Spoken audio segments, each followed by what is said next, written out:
वाहिगुरू जी का खालसा वाहिगुरू जी की फतेह। धन सतगुरु श्री गुरु अर्जुन देव जी महाराज जी की इस मुकद्दस बाणी के तीसरी अष्टपदी की विचार असी सरवण की है और जिहड़ा सलोक असी पढ़िया सी उस सलोक जरूर चेते रखिए। धन गुरु अर्जुन साहब महाराज जी ने जिहड़ा सलोक दस्या इस अष्टपदी की आरंभता ते बहु शास्त्र बहु सिमरती पेखै सर्ब ढोल पूजस नाही हर हरे नानक नाम अमूल।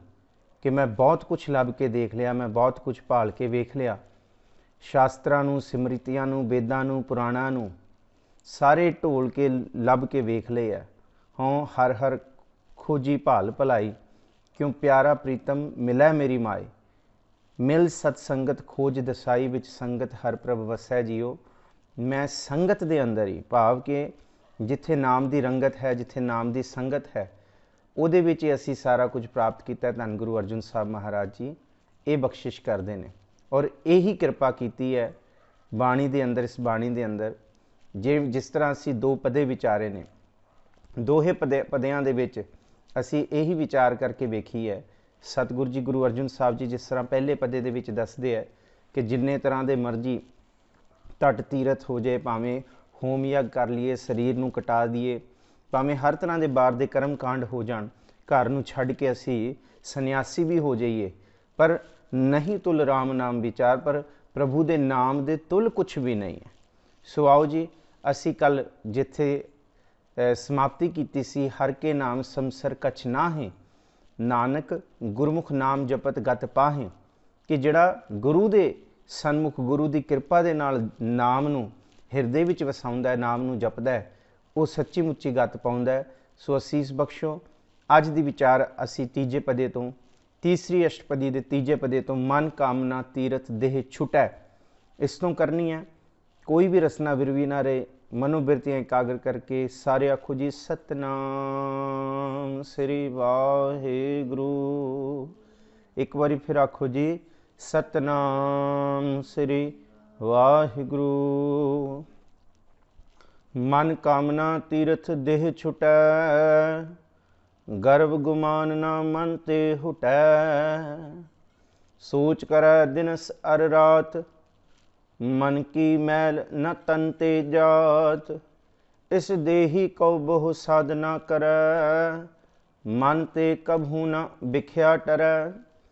जल धोवै बहु देह अनीत, शुद्ध कहा होए काची भीत। मन हर के नाम की महिमा ऊंच,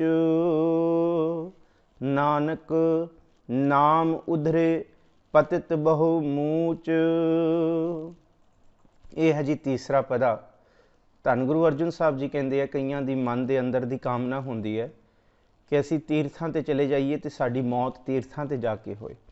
साडी देह का जिहड़ा अंतम कारज है, भावें वो संस्कार है, भावें किसी रूप दे विच भी, वो अंतम जिहड़ा है साडे मन की इच्छा है कि तीर्थ स्थानां ते जाके साडी जिहड़ी देह का खात्मा होए। तो उहदे नाल जिस तरह दस्सिया गया कि इस धरती के उत्ते ब्राह्मणां राहीं, पंडितां राहीं, कि जे तुसी फलानी धरती ते आके अपने तन नूं त्यागोगे, दान दोगे, अपना सारी जायदाद तुसी असी दान पुण्य दे लेखे ला दोगे, तो तुसी भावें जिन्ने मर्जी पाप कीते होण सारी जिंदगी तुहानूं मरण तो बाद स्वर्ग मिलेगा।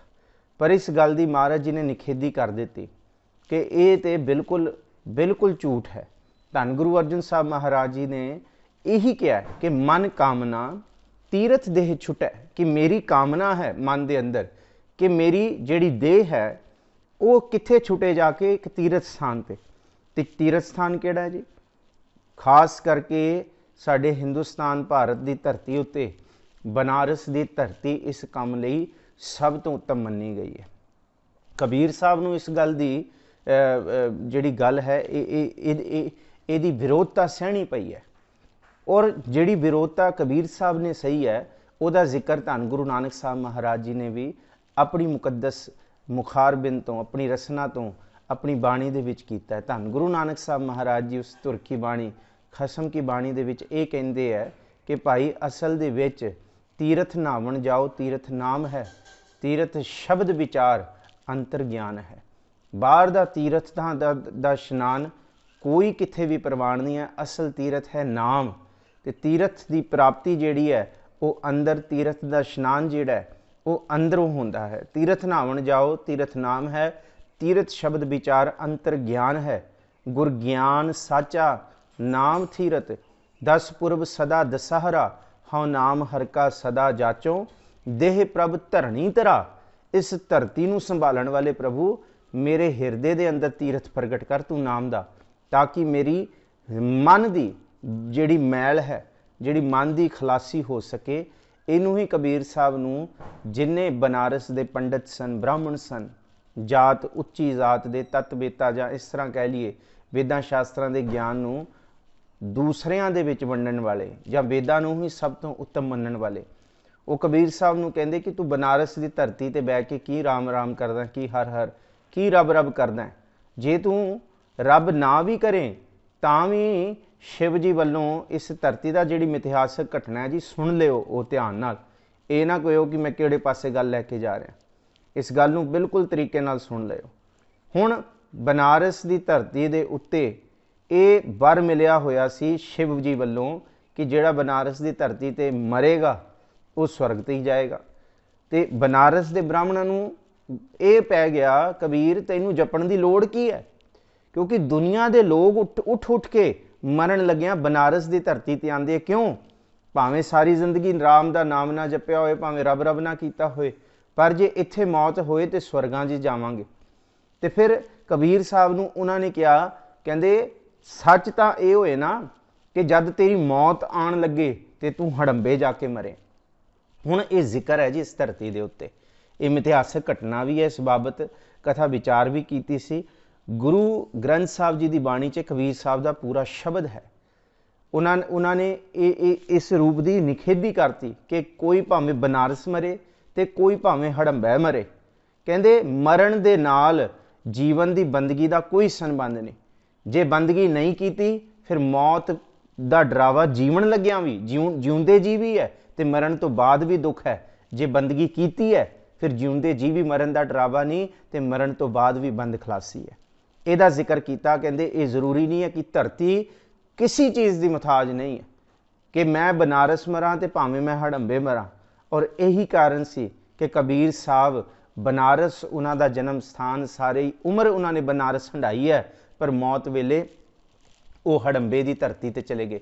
ਹੜੰਬੇ ਯੂਪੀ ਉੱਤਰ ਪ੍ਰਦੇਸ਼ ਦੇ ਵਿੱਚ ਇੱਕ ਪਿੰਡ ਹੈ, ਉੱਥੇ ਇੱਕ ਥਾਂ ਹੈ ਹੜੰਬਾ।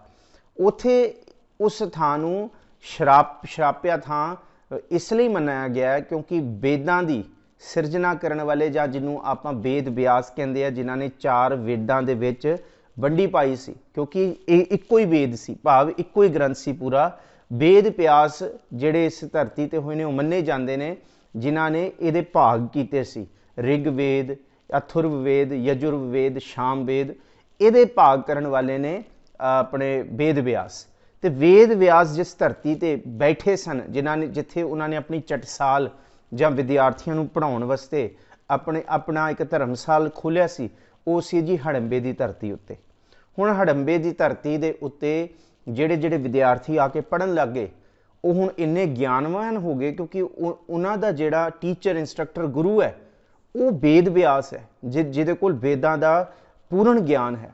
ਤੇ ਜਦ ਉਹ ਆਪਣੇ ਬੱਚਿਆਂ ਨੂੰ, ਆਪਣੇ ਵਿਦਿਆਰਥੀਆਂ ਨੂੰ ਪੜ੍ਹਾਉਂਦਾ ਹੈ ਤੇ ਉਸ ਆਲੇ ਦੁਆਲੇ ਦੇ ਲੋਕਾਂ ਦੇ ਵਿੱਚ, ਪਿੰਡਾਂ ਦੇ ਵਿੱਚ ਇਹ ਗੱਲ ਪ੍ਰਚਲਿਤ ਹੋ ਗਈ ਕਿ ਭਾਈ ਹੁਣ ਇਕੱਲਾ ਬਨਾਰਸ ਵੀ ਨਹੀਂ, ਜਿਹੜਾ ਇੱਥੇ ਹੜੰਬੇ ਵੀ ਮਰ ਜਾਏਗਾ ਨਾ ਉਹਨੂੰ ਵੀ ਸਵਰਗ ਪ੍ਰਾਪਤ ਹੋ ਜਾਏਗਾ, ਕਿਉਂਕਿ ਇੰਨਾ ਗਿਆਨ ਤੇ ਧਿਆਨ ਇਸ ਧਰਤੀ ਤੇ ਪਰੋਸਿਆ ਜਾ ਰਿਹਾ।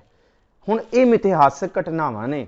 ਜਿਸ ਵੇਲੇ ਸ਼ਿਵ ਜੀ ਨੂੰ ਪਤਾ ਲੱਗਿਆ, ਕਹਿੰਦੇ ਇਹ ਤੇ ਬੜਾ ਮਾੜਾ ਹੋ ਜਾਏਗਾ, ਜਦ ਮੈਂ ਧਰਤੀ ਬਣਾਈ ਹੈ ਬਨਾਰਸ ਦੀ ਕਿ ਬਨਾਰਸ ਮਰ ਕੇ ਸਵਰਗ ਮਿਲੇਗਾ, ਜੇ ਵੇਦ ਵਿਆਸ ਉੱਥੇ ਪੜ੍ਹਾ ਰਿਹਾ, ਉੱਥੇ ਜਾ ਕੇ ਲੋਕੀ ਐ ਕਹਿ ਰਹੇ ਹੈ ਕਿ ਇਸ ਤਰ੍ਹਾਂ ਦੀ ਗੱਲਾਂ ਕਰ ਰਹੇ ਹੈ ਕਿ ਜੇ ਇੱਥੇ ਵੀ ਮਰ ਜੇ ਤੇ ਤਾਂ ਵੀ ਸਵਰਗ ਹੈ। ਸ਼ਿਵ ਕਹਿੰਦਾ ਫਿਰ ਤੇ ਬਨਾਰਸ ਦੀ ਕੋਈ ਉਕਤ ਹੀ ਨਹੀਂ ਰਹਿਣੀ ਇਸ ਧਰਤੀ ਦੀ। ਉਹਨੇ ਫਿਰ ਇਹ ਮਿਥਿਹਾਸਕ ਘਟਨਾਵਾਂ ਨੇ ਜੀ ਹਿੰਦੂ ਮਿਥਿਹਾਸਕ ਗ੍ਰੰਥ ਦੇ ਵਿੱਚ ਲਿਖਿਆ ਹੋਇਆ। ਮਿਥਿਹਾਸ ਧਿਆਨ ਨਾਲ ਸੁਣਿਓ, ਇਤਿਹਾਸ ਤੇ ਮਿਥਿਹਾਸ ਦੇ ਵਿੱਚ ਬੜਾ ਫਰਕ ਹੈ। ਉਹਨੇ ਗਣੇਸ਼ ਨੂੰ ਭੇਜਿਆ ਕਿ ਤੂੰ ਕੋਈ ਕਾਰਾ ਕਰ, ਇਹ ਨਾ ਹੋਏ। ਗਣੇਸ਼ ਇੱਕ ਵਿਦਿਆਰਥੀ ਦਾ ਰੂਪ ਧਾਰ ਕੇ ਵੇਦ ਵਿਆਸ ਦਾ ਚੇਲਾ ਬਣ ਗਿਆ, ਸ਼ਾਗਿਰਦ। ਇੱਕ ਦਿਨ ਉਹ ਬੈਠੇ ਸੀ ਦੋਨੋਂ। ਕਈ ਦਿਨਾਂ ਬਾਅਦ ਜਦ ਉਹਨੇ ਵੇਦ ਵਿਆਸ ਦਾ ਪੂਰਾ ਪਿਆਰ, ਪੂਰੀ ਸ਼ਰਧਾ ਤੇ ਪੂਰਾ ਭਾਵਨਾ ਦੇ ਵਿੱਚ ਉਹਨੂੰ ਆਪਣਾ ਗੁਰੂ ਮੰਨਿਆ ਤੇ ਵੇਦ ਵਿਆਸ ਨਾਲ ਆਪਣੀ ਸ਼ਾਗਿਰਦੀ, ਗੁਰੂ ਚੇਲਾ ਪਰੰਪਰਾ ਉਹਨੇ ਸਥਾਪਿਤ ਕਰਤੀ ਕਿ ਹਾਂ ਕਿ ਇਹਦੇ ਵਰਗਾ ਕੋਈ ਚੇਲਾ ਨਹੀਂ ਹੈ। ਉਹਨੇ ਸਹਿਜ ਸੁਭਾਏ ਪੁੱਛਿਆ ਕਿ ਵੇਦ ਵਿਆਸ ਜੀ, ਜਿਹੜਾ ਕੋਈ ਹੜੰਬੇ ਮਰੇਗਾ ਉਹਨੂੰ ਕੀ ਮਿਲੇਗਾ? ਕਹਿੰਦੇ ਉਹਨੂੰ ਸਵਰਗ ਮਿਲੇਗਾ। ਉਹਨੇ ਦੁਬਾਰਾ ਪੁੱਛਿਆ, ਜਿਹੜਾ ਕੋਈ ਇਸ ਧਰਤੀ ਤੇ ਮਰੇਗਾ ਉਹ ਕਿੱਥੇ ਜਾਏਗਾ? ਉਹ ਕਹੇਗਾ ਸਵਰਗਾਂ 'ਚ ਜਾਏਗਾ, ਹੋਰ ਕਿੱਥੇ ਜਾਏਗਾ? ਕਹਿੰਦੇ ਸੱਚੀ ਗੱਲ ਹੈ, ਜਿਹੜਾ ਇੱਥੇ ਮਰੇਗਾ ਸਵਰਗਾਂ 'ਚ? 1 2 3 ਕਈ ਵਾਰੀ ਪੁੱਛਿਆ, 4 5 ਵਾਰੀ ਪੁੱਛਿਆ, 6ਵੀਂ ਵਾਰੀ ਫਿਰ ਪੁੱਛਿਆ। ਜਦ ਗਣੇਸ਼ ਦਾ ਰੂਪ ਜਿਹੜਾ ਧਾਰ ਕੇ ਵਿਦਿਆਰਥੀ ਆਇਆ ਸੀ, ਨੇ ਪੁੱਛਿਆ ਵੇਦ ਵਿਆਸ ਜੀ, ਜੇ ਕੋਈ ਇੱਥੇ ਮਰਿਆ ਤੇ ਕਿੱਥੇ ਜਾਏਗਾ? ਵੇਦ ਵਿਆਸ ਨੇ ਖਿੱਝ ਕੇ ਕਹਿਤਾ ਨਰਕਾਂ 'ਚ ਹੀ ਜਾਏਗਾ। ਫਿਰ ਖਿੱਝ ਕੇ ਉਹਦੇ ਮੂੰਹ ਤੋਂ ਬਚਨ ਕਵਾ ਲਿਆ। ਤੇ ਉੱਥੇ ਫਿਰ ਜ਼ਿਕਰ ਹੈ ਜਿਹੜਾ ਹਿੰਦੂ ਮਿਥਿਹਾਸਕ ਗ੍ਰੰਥਾਂ ਦੇ ਵਿੱਚ। ਮੈਂ ਇਹ ਗੱਲਾਂ ਬਹੁਤ ਸੰਕੋਚਵੇਂ ਤੌਰ ਤੇ ਕਰਦਾ, ਕਦੀ ਵੀ ਮੈਂ ਮਿਥਿਹਾਸਕ ਗ੍ਰੰਥਾਂ ਦੀ ਗੱਲਾਂ ਨਹੀਂ ਕਰਦਾ, ਮੈਂ ਸਿਰਫ ਬਾਣੀ ਵਿੱਚੋਂ ਗੱਲ ਲੈਣਾ। ਪਰ ਗੁਰੂ ਅਰਜਨ ਸਾਹਿਬ ਜੀ ਇੱਥੇ ਹਜ਼ਾਰਾਂ ਸਾਲ ਤੋਂ ਚਲਦੀ ਹੋਈ ਪਰੰਪਰਾ ਨੂੰ ਇੱਕ ਲੰਬੀ ਲਕੀਰ ਖਿੱਚ ਰਿਹਾ ਕਿ ਭਾਈ ਇਹ ਸੱਚ ਨਹੀਂ ਹੈ। ਤੇ ਫਿਰ ਉੱਥੇ ਹੀ ਗਣੇਸ਼ ਨੇ ਆਪਣੇ ਮੂੰਹ ਤੋਂ ਕਹਿ ਦਿੱਤਾ, ਠੀਕ ਹੈ, ਫਿਰ ਜੇ ਤੂੰ ਕਹਿੰਦਾ ਨਰਕਾਂ 'ਚ ਤੇ ਫਿਰ ਸ੍ਰੀ ਗਣੇਸ਼ੈ ਨਮः, ਫਿਰ ਨਰਕਾਂ ਦੇ ਵਿੱਚ ਫਿਰ ਇਹੀ ਹੋਏਗਾ। ਫਿਰ ਇਸ ਕਰਕੇ ਉਸ ਦਿਨ ਤੋਂ ਬਾਅਦ ਪੂਰੀ ਧਰਤੀ ਤੇ ਉਸ ਧਰਮ ਦੇ ਵਿੱਚ ਇਹ ਫੈਲ ਗਿਆ ਕਿ ਬਨਾਰਸ ਹੀ ਸਵਰਗਾਂ ਦੀ ਧਰਤੀ ਹੈ ਤੇ ਜਿਹੜਾ ਹੜੰਬੇ ਮਰੇਗਾ ਉਹ ਵੇਦ ਵਿਆਸ ਦਾ ਬਚਨ ਸੱਤ ਹੋਏਗਾ, ਉਹ ਨਰਕਾਂ 'ਚ ਹੀ ਜਾਏਗਾ। ਤੇ ਪੰਡਤਾਂ ਨੇ, ਬ੍ਰਾਹਮਣਾਂ ਨੇ ਕਬੀਰ ਸਾਹਿਬ ਨੂੰ ਇਹੀ ਕਿਹਾ ਕਿ ਭਾਈ ਤੂੰ ਭਾਵੇਂ ਰਾਮ ਜਪ ਨਾ ਜਪ, ਤੂੰ ਇੱਥੇ ਮਰੇਗਾ ਤੈਨੂੰ ਸਵਰਗ ਮਿਲਣਾ ਹੀ ਮਿਲਣਾ ਹੈ। ਸੱਚ ਤੇ ਇਹ ਹੋਏ ਨਾ, ਗੱਲ ਤੇ ਤਾਂ ਬਣੇ ਤੂੰ ਹੜੰਬੇ ਜਾ ਕੇ ਮਰ, ਫਿਰ ਦੇਖਾਂਗੇ ਕਿੰਨੀ ਕੁ ਬੰਦਗੀ ਤੇਰੀ ਹੈ, ਕਿਹੜਾ ਰੱਬ ਤੂੰ ਪਾਇਆ, ਕਿਹੜੇ ਰਮੇ ਹੋਏ ਦਾ ਤੂੰ ਸਿਮਰਨ ਕਰਦਾ। ਉੱਥੇ ਫਿਰ ਭਗਤ ਕਬੀਰ ਜੀ ਨੇ ਸ਼ਬਦ ਉਚਾਰਿਆ, ਅੰਤਰ ਮੈਲ ਜੇ ਤੀਰਥ ਨਾ ਵੈ ਤਿਸ ਬੇਕੁੰਠ ਨਾ ਜਾਣਿਆ, ਲੋਗ ਪਤੀਣੇ ਕਛੂ ਨਾ ਹੋਵੇ ਨਾ ਹੀ ਰਾਮ ਆਣ। ਅੰਤਰ ਮੈਲ ਜੇ ਤੀਰਥ ਨਾ ਵੈ ਤਿਸ ਬੈਕੁੰਠ ਨਾ ਜਾਣਾ। ਕਹਿੰਦੇ ਉਹ ਜਿਹੜਾ ਅੰਦਰੋਂ ਮੈਲਾ ਹੈ ਉਹ ਭਾਵੇਂ 68 ਤੀਰਥਾਂ ਦਾ ਇਸ਼ਨਾਨ ਕਰ ਲੇ, ਉਹਦੇ ਅੰਦਰੋਂ ਮੈਲ ਨਹੀਂ ਮਿਲੇਗੀ, ਉਹਨੂੰ ਬੈਕੁੰਠ ਨਹੀਂ ਮਿਲੇਗਾ। ਤਿਸ ਬੈਕੁੰਠ ਨਾ ਜਾਣਾ। ਕਹਿੰਦੇ ਲੋਕ ਪਤੀਣੇ ਕਛੂ ਨਾ ਹੋਵੇ ਨਾ ਹੀ ਰਾਮ ਆਣਾ। ਕਹਿੰਦੇ ਰਾਮ ਪਾਗਲ ਨਹੀਂ ਹੈ, ਰਾਮ ਜਿਹੜਾ ਉਹ ਪ੍ਰਭੂ ਹੈ ਉਹ ਕੋਈ ਬੋਰਾ ਨਹੀਂ ਹੈ, ਉਹ ਜਾਣਦਾ ਹੈ ਕਿ ਕੌਣ ਬਨਾਰਸ ਮਰ ਰਿਹਾ ਤੇ ਕੌਣ ਹੜੰਬੇ ਮਰ ਰਿਹਾ। ਉੱਥੇ ਜ਼ਿਕਰ ਕੀਤਾ ਜਲ ਕੇ ਮੱਜਨ ਜੇਗਤ ਹੋਵੈ, ਨਿਤ ਨਿਤ ਮੇਡੁਕ ਨਾਵੈ, ਜੈਸੇ ਮੇਡੁਕ ਤੈਸੇ ਓਏ ਨਰ, ਫਿਰ ਜੋਨੀ ਆਵੈ। ਤੁਸੀਂ ਭਾਵੇਂ ਬਨਾਰਸ ਮਰ ਜਾਓ, ਭਾਵੇਂ ਹੜੰਬੇ ਮਰ ਜਾਓ, ਭਾਵੇਂ ਹਰਿਦੁਆਰ ਦੇ ਇਸ਼ਨਾਨ ਕਰ ਲਓ, ਗੰਗਾ ਦੇ 68 ਧਰਤੀ ਹੈ, 68 ਤੀਰਥ ਸਥਾਨ ਇਸ ਧਰਤੀ ਤੇ, ਉਹਦੇ ਉਹ ਇਸ਼ਨਾਨ ਕਰ ਲਓ। ਤੁਹਾਡਾ ਮਨ ਮੈਲਾ ਹੈ ਤੇ ਤੁਹਾਡੇ ਵਿੱਚ ਤੇ ਮੈਡਕ ਦੇ ਵਿੱਚ ਕੋਈ ਫਰਕ ਨਹੀਂ ਹੈ। ਮੈਡਕ ਵੀ, ਮਛਲੀ ਵੀ ਨਦੀ ਦੇ ਵਿੱਚ ਰਹਿੰਦੀ ਹੈ, ਉਹ ਵੀ ਪਾਣੀ 'ਚ ਰਹਿੰਦੀ ਹੈ। ਜੇ ਨਹਾਉਣ ਨਾਲ ਗਤ ਹੋਣੀ ਹੁੰਦੀ ਤੇ ਮੈਡਕ ਕਿਉਂ ਨਹੀਂ ਗਤੀ ਪ੍ਰਾਪਤੀ ਕਰ ਗਿਆ। ਜਲ ਕੇ ਮੱਜਨ ਜੇ ਗਤ ਹੋਵੈ ਨਿਤ ਨਿਤ ਮੇਡਕ ਨਾਵੈ, ਜੈਸੇ ਮੇਡਕ ਤੈਸੇ ਓਏ ਨਰ, ਫਿਰ ਜੋਨੀ ਆਵੈ।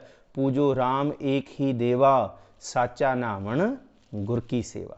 ਅਸਲ ਮਨ ਦਾ ਇਸ਼ਨਾਨ ਹੈ ਪ੍ਰਭੂ ਦਾ ਸਿਮਰਨ, ਪ੍ਰਭੂ ਦਾ ਨਾਮ ਜਪਣਾ। ਇਸੀ ਸ਼ਬਦ ਦੇ ਵਿੱਚ ਜ਼ਿਕਰ ਕੀਤਾ ਹੈ।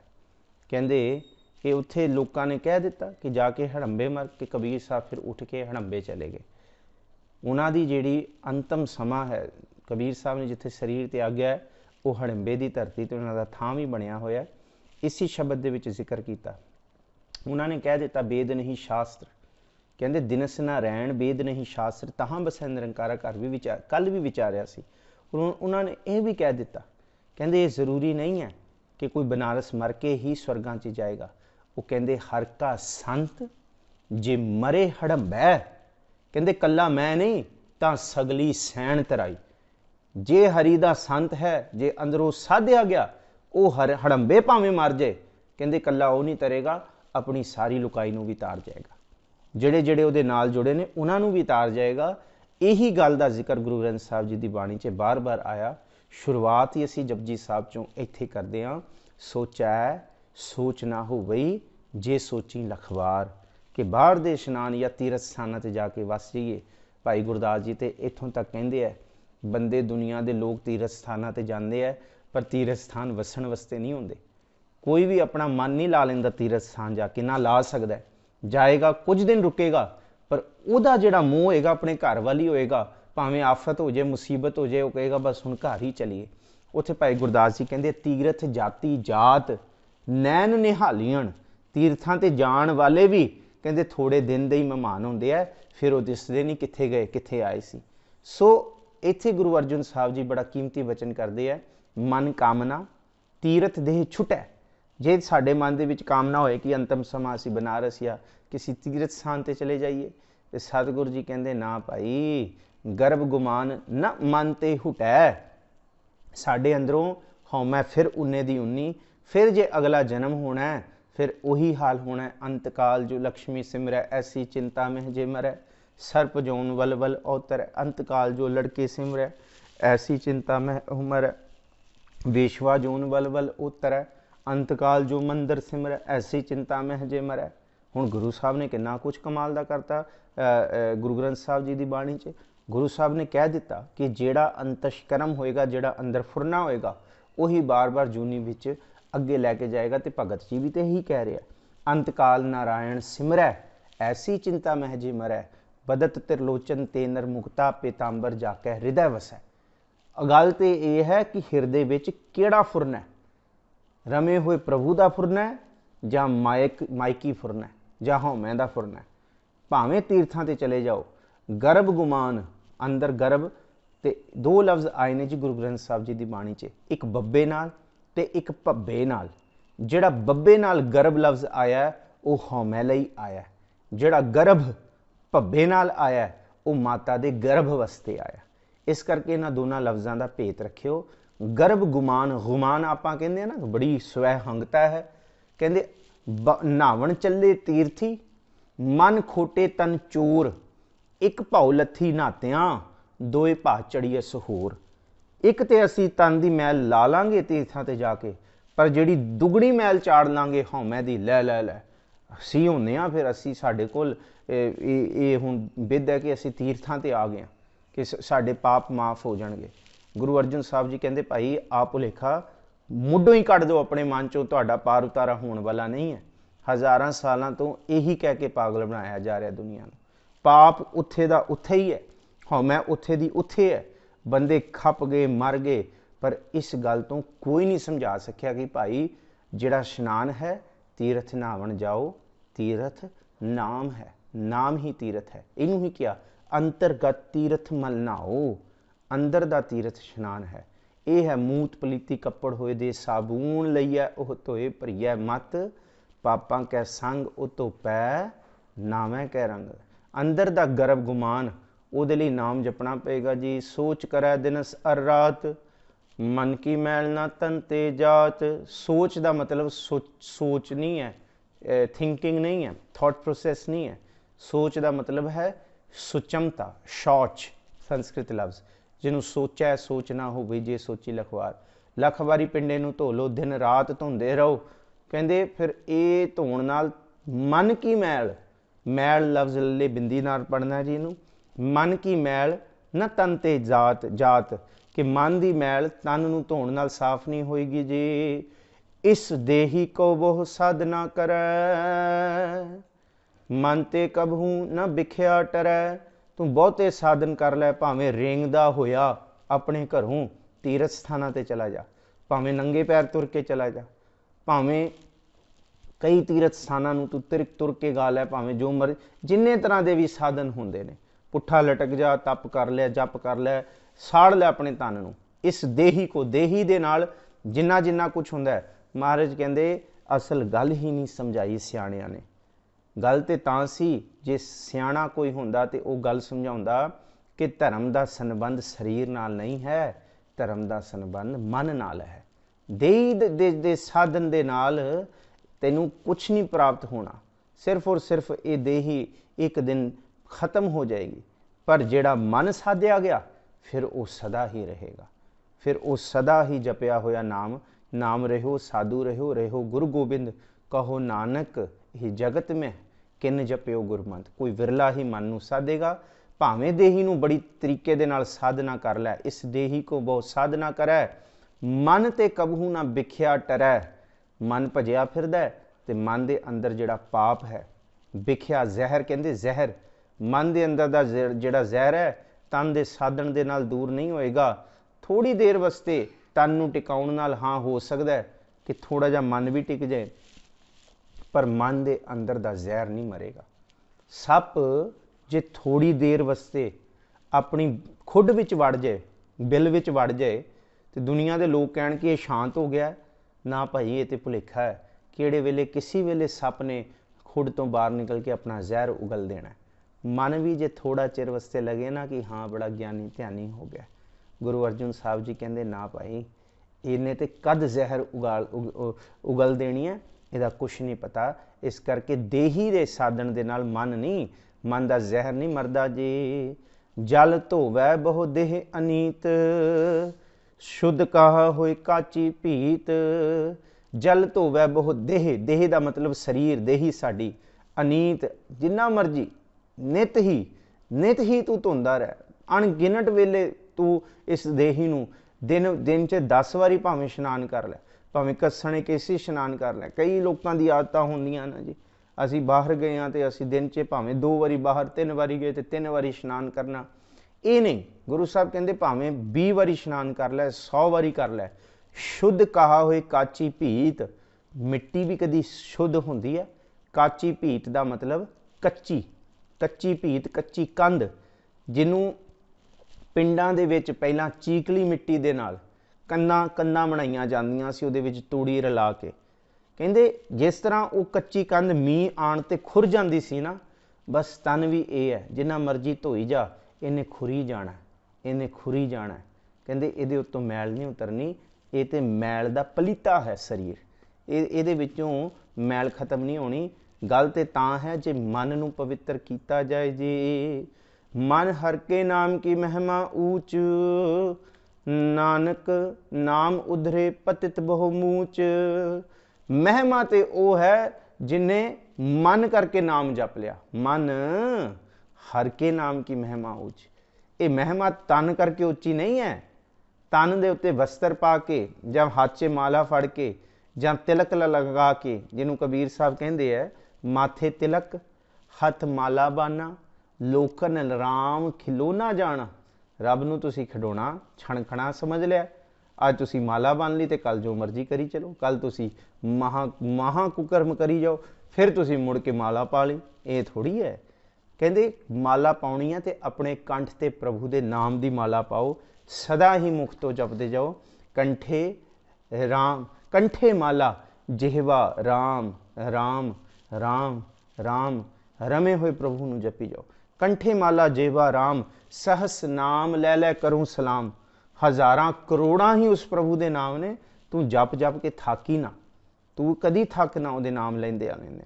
मन हर के नाम की महिमा ऊंच, हे मेरी जिंदे हे मेरे मन, रब दे नाम की कीर्ति सदा बुलंद है। जे मन करके जपिया जाए तो सतगुरु जी कहते जे जप लिया जाए, नानक नाम उधरे, नाम दे मां नूं सिहारी है। नाम नूं जपण दे राही, नाम जपिया नाम उधरे, पतित बहु मूच। पतित का मतलब महापापी।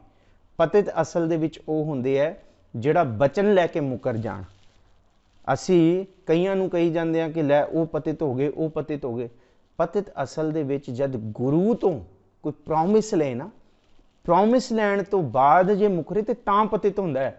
जे किसी ने प्रॉमिस लिया ही नहीं है, वो कित्थों पतित हो गया? समझियो इस गल नूं मैं इशारा किहड़े पासे कर रहा। पतित असीं हां जे असी गुरु दे सन्मुख, गुरु ग्रंथ साहब दे सन्मुख असी जे गुरु दी गुड़ती लई है तो तां जे असी मुकर जाइए तो पतित हाँ। नानक नाम उधरे, पर जे नाम जप लिया जाए, इस मार्ग ते तुर पईए, नानक नाम उधरे पतित बहु मूच।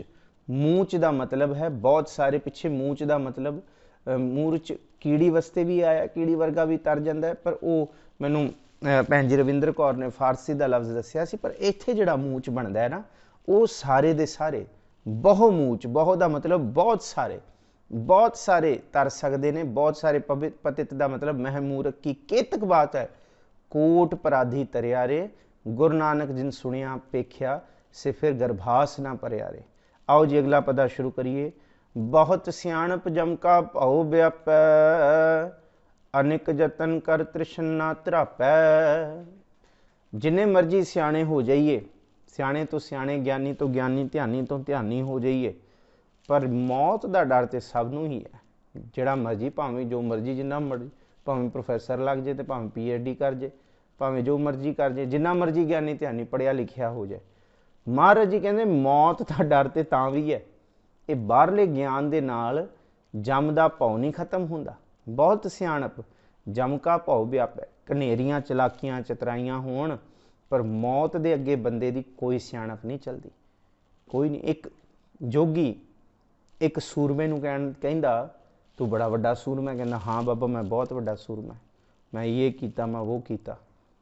ਤੇ ਅੱਛਾ, ਤੇ ਉਹ ਸੂਰਮਾ ਕਹਿੰਦਾ ਬਾਬਾ ਮੈਨੂੰ ਦੱਸ, ਮੇਰੇ ਹੁਣ ਆਉਣ ਵਾਲੇ ਜੀਵਨ ਕਾਲ 'ਚ ਕੀ ਕੁਛ ਵਰਤੇਗਾ, ਕੀ ਕੁਛ ਮੈਂ ਜਿੱਤਾਂਗਾ, ਕੀ ਕੁਛ ਪ੍ਰਾਪਤੀ ਕਰਾਂਗਾ।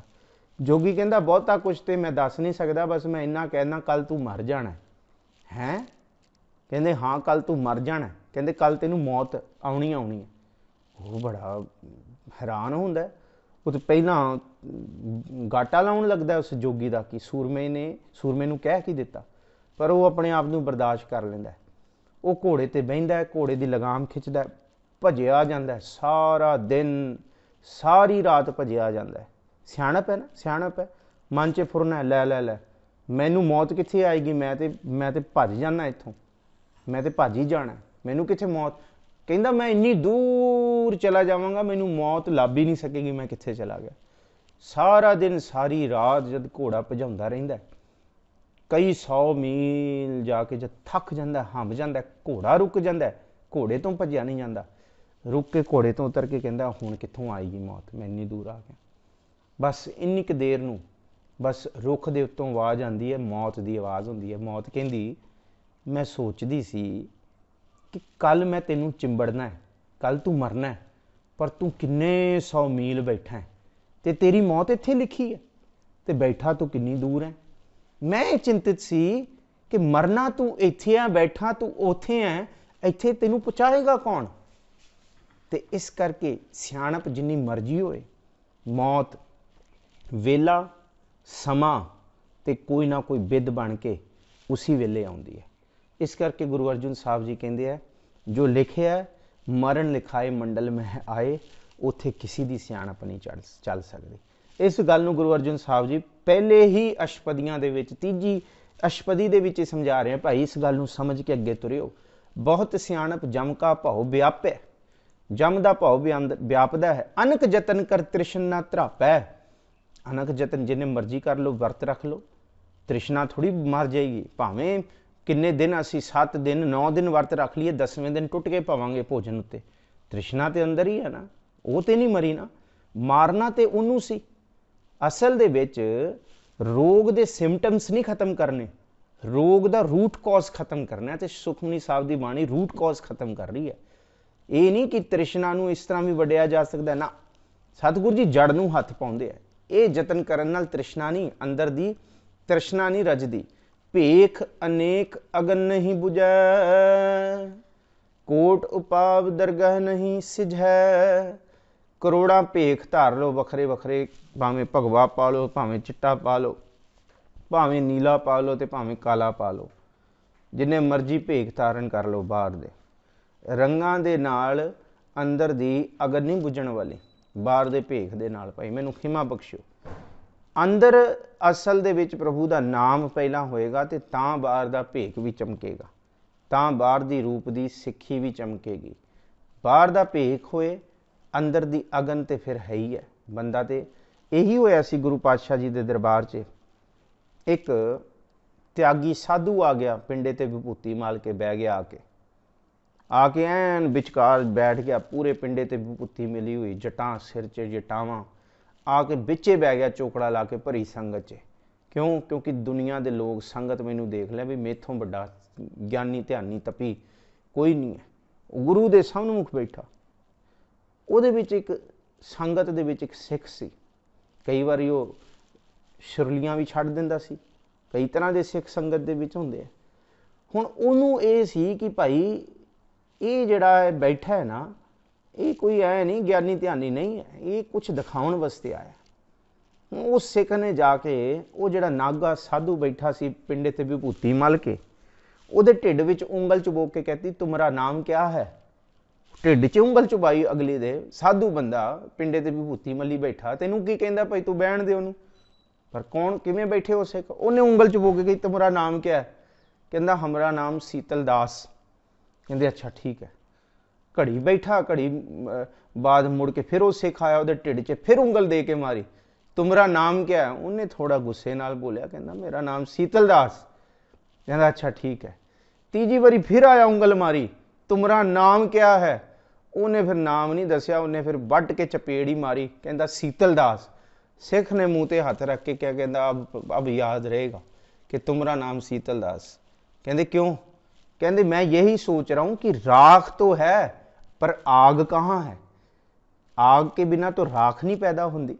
कहते राख ते तू पिंडे ते मली हुई है। मैं ये हैरान सी, अग तो बिना राख किते आ गई?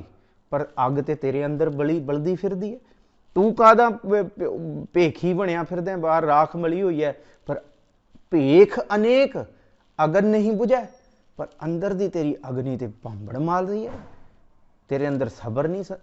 बेअंत साखियां ने जी गुरु गोबिंद सिंह महाराज जी के समय दियां प्राचीन 100 साखियां दे विच भी एक बारी एक साधु का भी गुरु साहब ने इस तरह ही परीक्षा ली सी। वो भी गुरु साहब जी के दरबार में आ गया सी। गुरु साहब ने कई दिन उन्होंने फिर भुखा रखा कि देखते हैं कि अंदर दी अगन बुझी है या बाहर का भेख ही है। पर असल दे विच बाहर दे भेख 90% ने, कोई बिरला है जिहदे अंदर ये अगन बुझनी शुरू हुई है। उन्हें 9% तो कोई 1% ने जिन्हों की अगन बुझ गई है। तो सतगुरु गुरु अर्जन साहब जी कहते भेख नाल अंदर दी अगन का कोई संबंध नहीं है, वो साधना अंदर दी है। कोट उपाव दरगाह नहीं सिजै, करोड़ा ही उपाव कर लो भाई। जिन्ने भी ने जिहड़े पिछे पढ़ के आए हैं, पिछे जिन्हें पढ़िया वरतदे है, भावें होमै कल राती है, भावें अग दे विच अपने पिंडे नूं टोटे टोटे करके सुट देना, भावें जो मर्जी कर लो। ये भी है नानक कागद लखमणा पढ़ पढ़ कीचै पाओ, मस्सू टोट ना भी लिखण पौन चलाओ, भी तेरी कीमत ना पवै होंके बड़ा खाना हो। ये भी है जी। हाँ, तो इत्थे भी क्या पंखी हो के जै फिरा सह असमानै जाओ। कहते नतरी किसे ना आवो, ना कुछ पिया ना खाओ।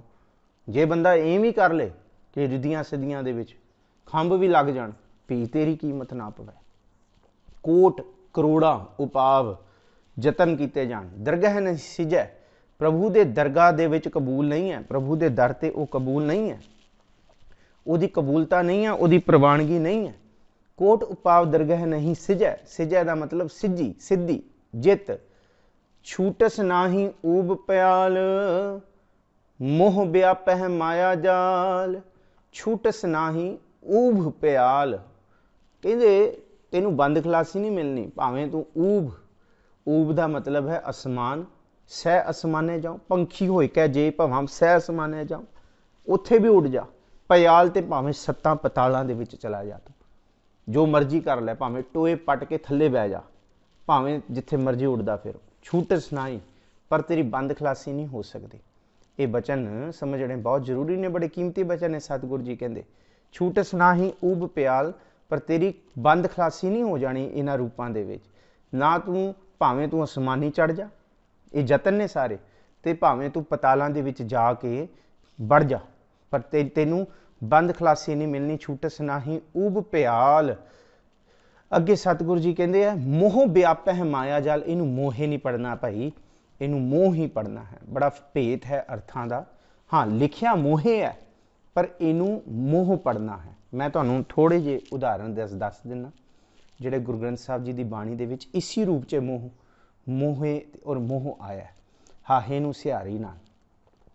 मोहे का मतलब हुंदा मैनू, ते मोह का मतलब हुंदा मोह, माया ममता मोहनी, जिहड़ा मोह है।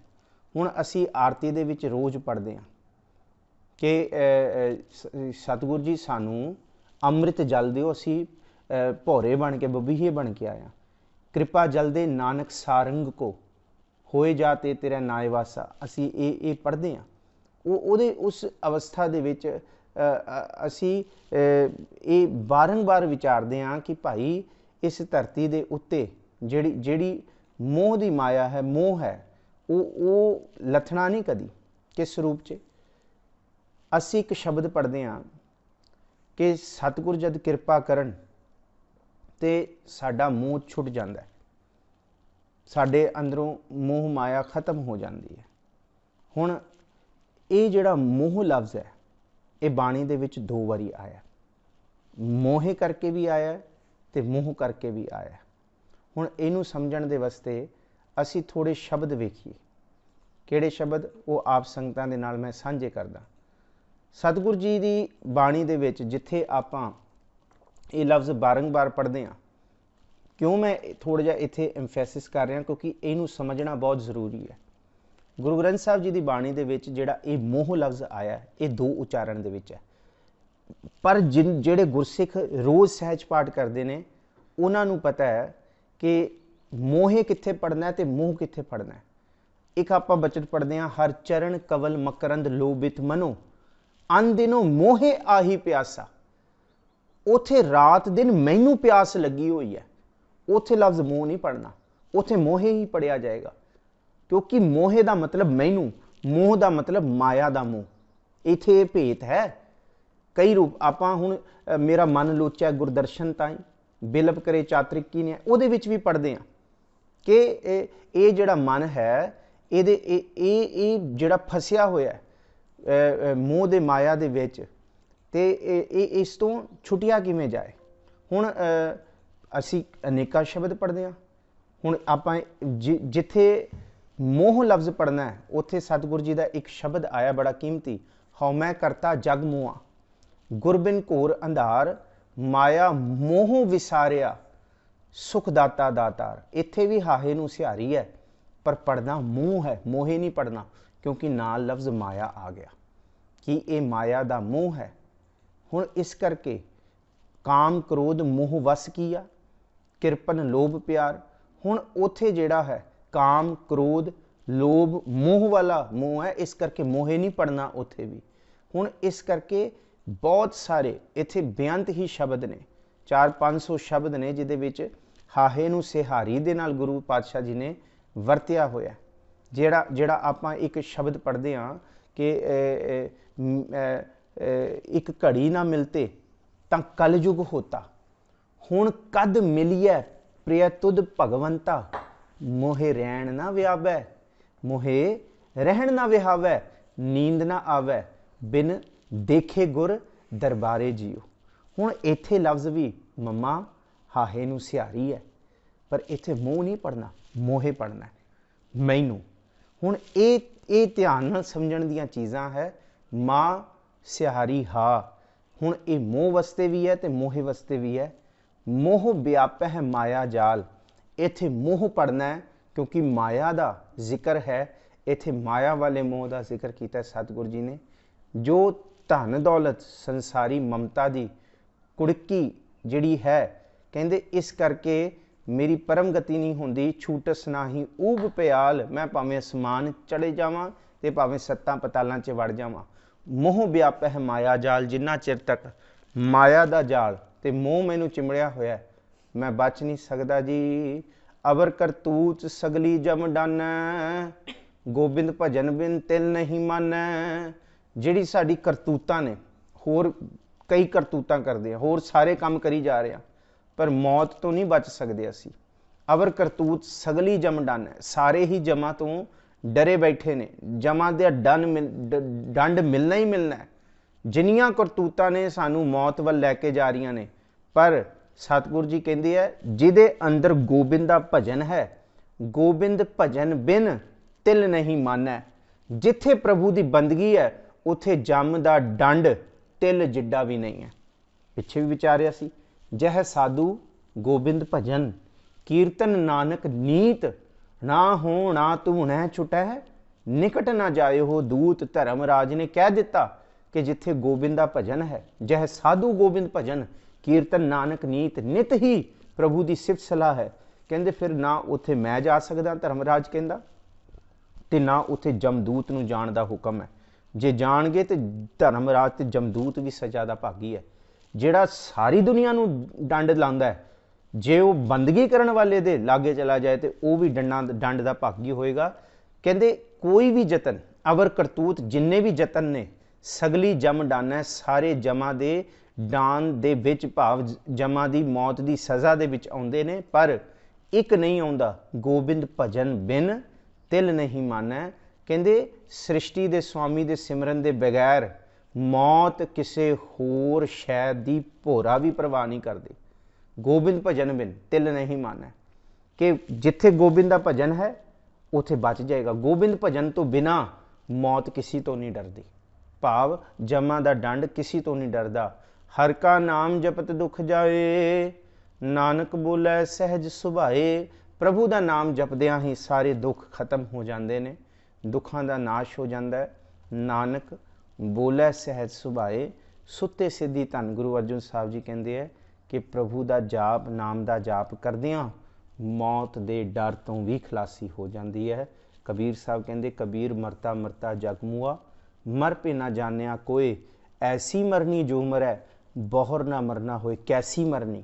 ਦੇਖੋ ਧੰਨ ਗੁਰੂ ਅਮਰਦਾਸ ਜੀ ਨੇ ਬੜੀ ਕਿਰਪਾ ਕੀਤੀ ਹੈ। ਜਿੱਥੇ ਸਲੋਕ ਸਮਝ ਦੇ ਉੱਤੋਂ ਬਾਹਰ ਸਨ, ਉੱਥੇ ਵਿਆਖਿਆ ਕਰਕੇ ਗੁਰੂ ਸਾਹਿਬ ਨੇ ਖੋਲ ਕੇ ਦੱਸਿਆ। ਮਹੱਲਾ ਤੀਜਾ, ਕਿਆ ਜਾਣਾ ਕਿ ਮਰਾਂਗੇ ਕੈਸਾ ਮਰਨਾ ਹੋਏ, ਜੇਕਰ ਸਾਹਿਬ ਮਨੋ ਨਾ ਵਿਸਰੈ ਤਾਂ ਸਹਿਲਾ ਮਰਨਾ ਹੋਏ। ਮਰਨਾ ਤੇ ਜਗਤ ਡਰੈ, ਜੀਵਿਆ ਲੋੜੈ ਸਭ ਕੋਏ। ਗੁਰ ਪ੍ਰਸਾਦੀ ਜੀਵਤ ਮਰੈ, ਹੁਕਮੈ ਬੂਝੈ ਸੋਏ। ਹੁਕਮੈ ਬੂਝੈ ਸੋਏ, ਇਹ ਹੈ ਹੁਕਮੈ ਕੈਸੀ ਮਰਨੀ ਹੋਏ, ਹੁਕਮੈ ਐਸੀ ਮਰਨੀ ਹੋਏ, ਹੁਕਮੈ ਬੂਝੈ ਸੋਏ।